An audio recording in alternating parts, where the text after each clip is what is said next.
What is up, everyone? Welcome or welcome back to my YouTube channel. For today's video, I'm going to be discussing the entire equal cars controversy as far as the F124 game is concerned. I've done some testing and found some things that may be able to answer as to if equal cars are actually equal or not in the game. And we may just owe EA and Codies an apology. Kind of. Make sure that you stay tuned and you'll be able to see what it is that I have found.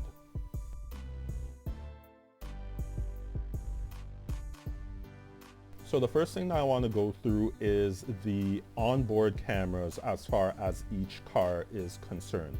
Now, if you take a look at these photos that I'm going to post one after the other, these are all of the onboards as far as my camera settings are concerned. Now, camera settings do play a huge part as far as your comfortability and or how it is that you perceive things and or handle the car. So it does have an impact as far as what it is that you're feeling and or how it is that you're handling the car. So I want you to take a look at all of these pictures and look at the difference as far as where the camera is positioned, yet the camera settings are all the same as far as each onboard camera is concerned.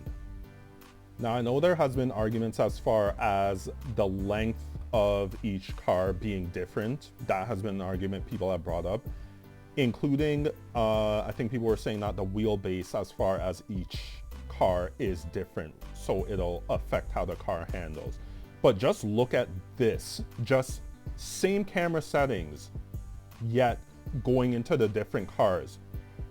If you have that sort of difference, it's going to have an impact as to how it is that you're handling the car. So that is the first thing, or one of the first things that I saw when I was doing this research, that I kind of thought to myself, it would play a part as far as whether, or as far as we are considering whether equal cars are equal or not. And if you ask me, it shouldn't be the case where the camera is in such a drastically different position just going from car to car. Now, the next thing I'm going to point out is a video that was done by JD is Limitless a few days ago, where he did a test on time trial between the Ferrari, Red Bull and McLaren cars on equal cars around Silverstone. Now, there are two specific comments in the comments section that two individuals wrote, which I'm gonna post here. You'll be able to see it here, and I'm also just gonna read it out loud. So Griff the Boxer said, Jarno, and he's referring to Jarno Otmir, Jarno has said the cars are equal and he's tested it extensively. I trust him more than you. Now, as far as that comment is concerned, when I first looked at it, I already know that Jarno, he prefers to be using the regular F1 cars because he has had his moments where he's been held up in the pits in his league races when using the multiplayer cars. So I kind of took that comment with a grain of salt, but I am sure that Jarno has done quite a bit of testing as far as the equal cars are concerned. So who knows as far as that's concerned, but I'll go ahead and go to the second comment, which says, when you use the Ferrari, you hold 6th gear, which actually loses you the time. You shift 6th to 7th gear in the Red Bull McLaren way faster. That's the 1/10 difference. Now, this is the comment that stuck out with me, because there is something that I have realized as far as, I think it's when they made the change as far as the Ferrari engine sound, because there has been something off with regards to the shifting with the Ferrari powered cars. So I did a test and I actually turned the upshift tone option on, and I want you to look and see at the difference between the Ferrari, McLaren and Red Bull cars, the same that were tested in JD is Limitless's video that he recently did. And what I want you to specifically watch for is watch the rev limiter in comparison to when you're hearing the upshift tone noise in comparison with the Ferrari, the McLaren, and the Red Bull car. This is...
Now, if you did watch JD is Limitless's video where he explained as to why it is the F1 esports drivers don't use the official F1 cars on equal performance, he was specifically saying that there is a difference in physics as far as the different cars are concerned, which that may be debatable. I already alluded to the fact that the camera settings change as far as when you're going into every different car, yet your camera settings stay the same. So that could play a part as far as that's concerned.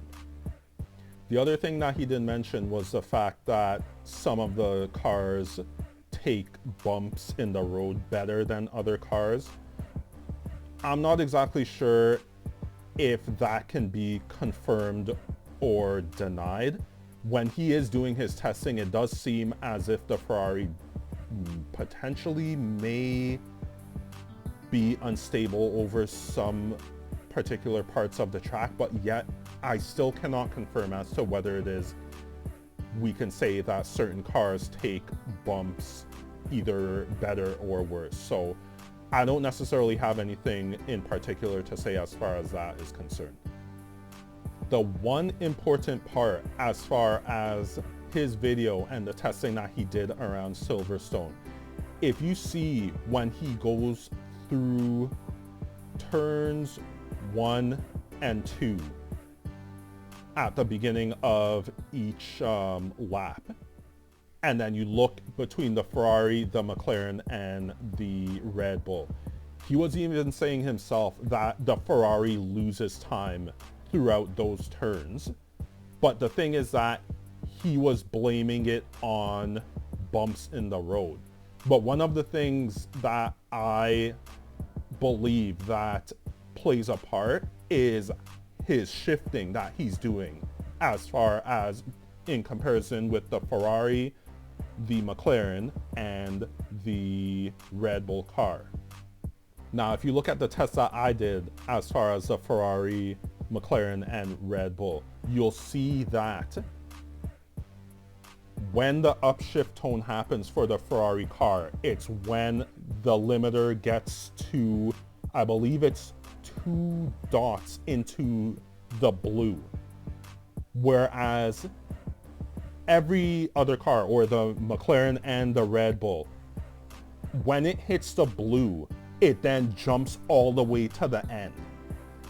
But it doesn't do that when you're using the Ferrari. So if you're holding it and you're letting the revs go through each individual light as far as the blue color is concerned, you're actually gonna be losing time. And what that person commented, it's actually correct. So when it comes to the Ferrari powered cars, JD was saying that it has to do with the bumps in the road, but I actually believe that it more so has to do with the shifting, as far as how long it is that you hold before you actually do an upshift.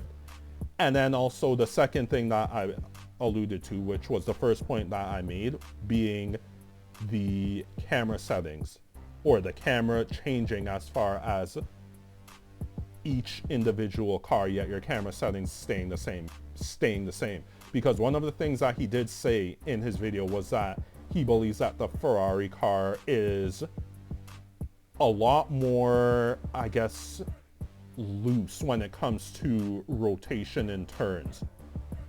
Is that a physics thing, or is it potentially the camera? That is the thing that we kind of have to question, and I don't know what the actual answer is, in all honesty. So these are the 2 major things that I found as far as the whole equal cars controversy when it comes to the F1 24 game. Now, I did say that we may owe EA and Codies an apology.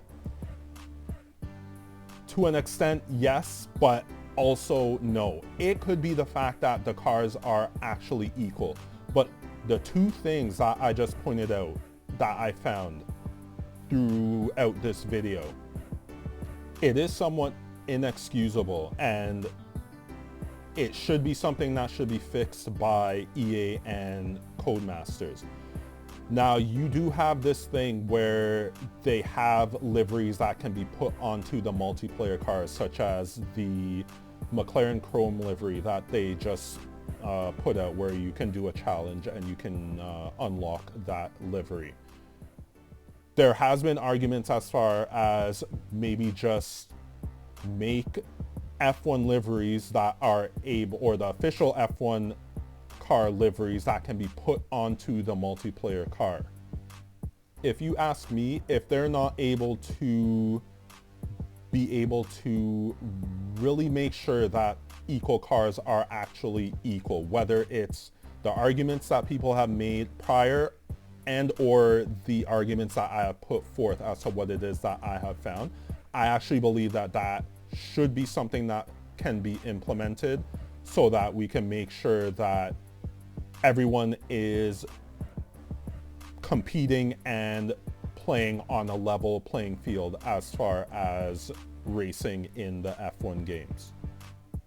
And then lastly, what they could do is that they can add an option as to which engine sound you want to hear when you are using a multiplayer car. Therefore, you can, I guess, as closely replicate the official car that you are using, yet using the multiplayer car frame with a F1 livery put onto it. So that's going to be it as far as what it is I have found regarding this whole equal cars controversy. I'm really hoping that they can figure this thing out. It's not going to be for this iteration of the F1 game, so I'm very much hoping that going into F1 25, they will be able to fix these issues, and hopefully we'll be able to have a good and equal driving experience when it comes to the F1 25 game. I would like to thank you for tuning into this video and making it all the way through this video. Make sure that you like, share, and subscribe, as I do plan on doing another video soon that will be outlining it's quite a few key things that I believe that should be implemented into the F1 25 game to make it an amazing game. So make sure that you tune into that video that will be coming up. Once again, my name is Kema, and I'd like to thank you for watching this video. And as always, take care.